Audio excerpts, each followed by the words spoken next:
Mummy मैं नहीं नहाऊंगी। आज बहुत ठंड है और धूप भी नहीं निकली है। कितनी ठंड पड़ रही है। 10 साल की पीहू गुस्से में बोल रही थी। मम्मी समझाते हुए बोली, नहीं बेटा, आज नहाना जरूरी है।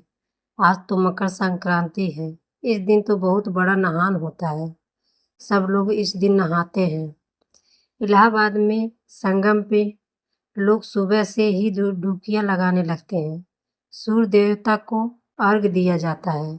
आज पूरे भारत में अलग अलग भागों में अलग अलग नाम से कोई न कोई त्योहार जैसे पोंगल, बिहू, मकर संक्रांति, खिचड़ी आदि मनाया जाता है।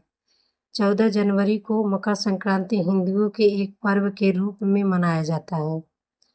और तुम्हें ठंड लग रही है? देखो भैया नहा के छत पर पतंग उड़ाने चला गया। अब तुम भी नहा के रानी बिटिया बन जाओ। बेटा चाहे तुम कल ना नहाना, पर आज तो नहा लो। जिद मत करो। ठीक है माँ, आप कह रही हैं तो मैं जल्दी से नहा कर आती हूँ। पीहू ऐसा कहकर नहाने चली गई। नहाने के बाद आई। उसने देखा मम्मी काले रंग की दाल और चावल की खिचड़ी बना रही हैं। मम्मी आज खाने में खिचड़ी? सीमा मुस्कुराई और बोली, हाँ बेटा, आज के दिन खिचड़ी जरूर खाई जाती है। और देख तू नहा के कितनी रानी बिटिया हो गई। कमरे में ढेर सारा सामान देख पीहू ने पूछा, मम्मा इतना सामान क्यों? कोई आने वाला है क्या?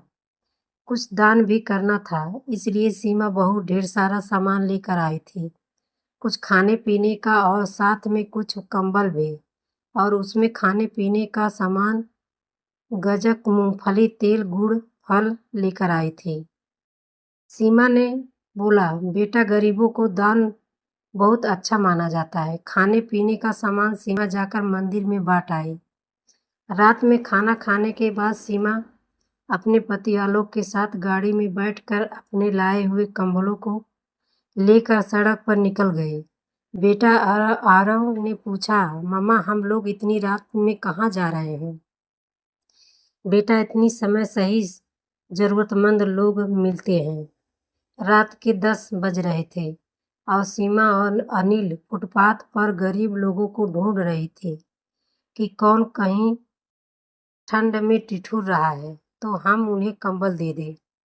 इस बार सीमा ने सोच रखा था कि मैं ऐसे लोगों को ढूंढ के बांटूंगी जिनके पास कपड़े कम हो। जगह जगह लोग सो रहे थे।